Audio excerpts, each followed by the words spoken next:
Hi, this is Tom. This is my Culligan Mark 90 water softener. There's not much information on the web or YouTube. It's kind of hard to find, so I figured I would publish part of my rebuild here. So I've got the valve disassembled, so you'll see how it goes back together. Unfortunately, I didn't record taking it apart. You'll notice this one valve on the back over here where my finger's touching is to bypass the softener. So when you disassemble it, of course you bypass it, and then I'll show you how to run through the timer cycles. In fact, we can do it on this other iron softener next door. It's the same thing. So I've taken the cover off, and you'll see here there's the timer assembly, which you can do if you start a manual cycle by pushing this knob down. You'll see this top part up here rotating. Some little limit switches on the left. It starts going through its cycle. If you want, you can just slowly twist this yourself. It goes to the next stage, and just keep letting it go around till it gets back to the home position. So I'm just kind of advancing the time quickly.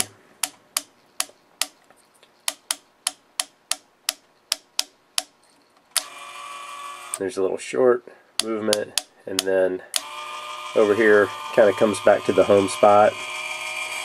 And you'll notice there's like a little notch on this gray gear down here. You can hardly see it, but it kind of goes right back in, and that's your home spot. So anyway, you want to do that to help depressurize your unit. So back to this one. When you take it apart, you basically got the main valve assembly here. You've got like a little brine valve assembly right here that goes in. Some other things you might want to check while you're at it. Over here, I think they call it a DLFM. There's a little rubber piece in there. You can stick a screwdriver and pull it out and make sure it's not clogged up with salt. To get this hose off that's not on here right now, there's a clip you just pull out. And then up on the top, there's also another part. I think it's called an eductor. It's basically a venturi assembly that helps create a vacuum to pull the brine solution in through this tube. So anyway, I won't take this apart right now. I've already taken it apart and cleaned it. It's fairly easy to remove. Anyway, I'm going to start putting this back together, and then I'll pick up the film again. So the first thing I'm going to do is probably put the main valve body back in. Okay, we're back. I have the valve body. It comes kind of pre-assembled. I actually unscrewed the sections, which I'll show you how to do later, and I greased the inner O-rings because they didn't have grease on them. I was concerned they might fail like the last ones. So basically all you do is shove this thing in. So it just goes right in here, and I'm probably going to have to give this a little bit of a push. Looks like it's going in fairly easy. I'm going to do this by hand and cut, so I can use two hands. This little piece is the, I think I call it a brine valve. Basically, this is only the outer portion. There's another little piece that goes inside it. I'll try to put my video over here so you can kind of see it on this particular piece. So you can see it resides right down there, and there's a little push rod that rides in like a slot or a cam on this wheel. So I'm going to go back over to here, and I'm just going to gently insert this thing in its hole. Hopefully it'll go. I'm going to have to do this two-handed too. This next operation was kind of two-handed, so I took the backplate assembly, which included the motor that's just hanging by the wires right now. You can see that there's a little push rod right here that's going to go in this valve. They come as an assembly. Maybe there's a better way to do this, I don't know. There's a little screw up here in the top. I had to put that in just to kind of hold the back plate in place. There's two more fasteners here and here that kind of hold this housing to the valve assembly and the plate sandwich in between. You You can probably see how this looks down here. There's also another piece I'm going to have to put on, which is this thing that goes on the bottom. So the piston assembly fits in this slot. I haven't figured out how this is going to go back on exactly yet, but I'm sure I'll figure it out. Okay, so now we're going to try to put on the motor assembly. So there's two screws here. I'm going to try to loose start these ahead of time. See how this works out. So I'm going to put this little plunger inside here, gently kind of push it in. The O-rings have been kind of lubricated. Now all this has to go together, so this top piece slides over, and I just realized I made a mistake here because that screw is going to have to go through. I've already threaded in, so this job's going to be a little more difficult. So I'm not sure how I'm going to hold all that stuff.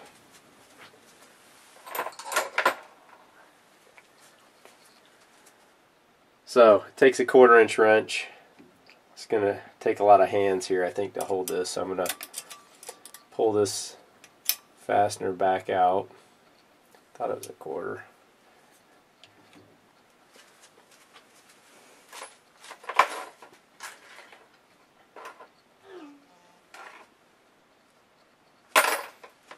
Okay, so I'm going to take my 1/4 inch wrench here,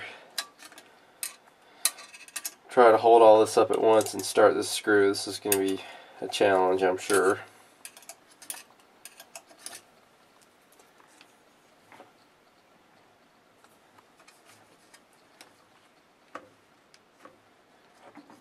Big challenge.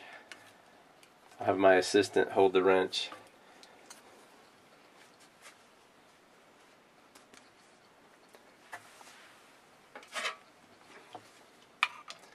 I'm going to use a screwdriver. This is too hard to do by hand. See if I can fit one in here.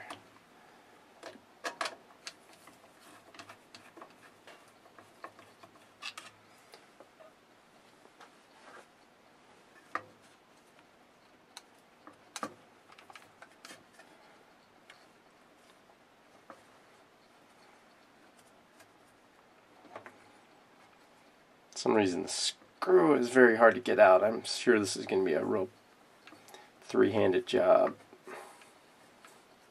I'm not sure why it's so hard coming out. It went in very easy.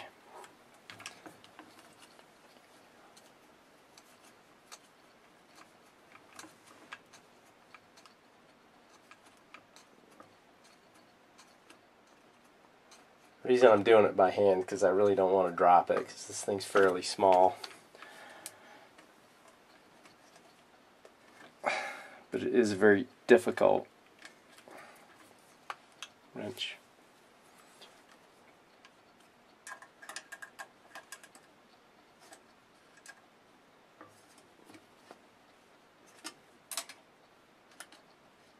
Okay, I'm almost at the end, I can tell.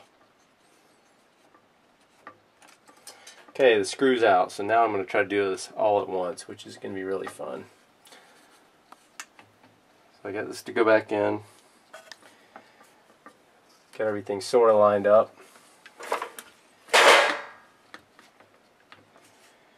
For some reason, I'm still having a hard time. I'm not sure why.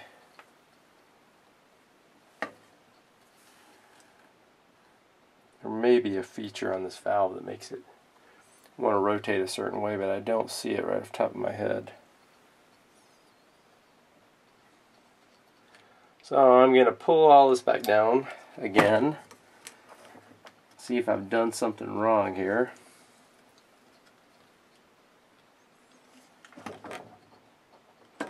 Ah, maybe that's it.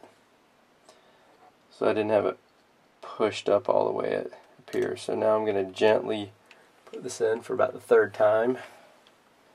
I still am doing something wrong.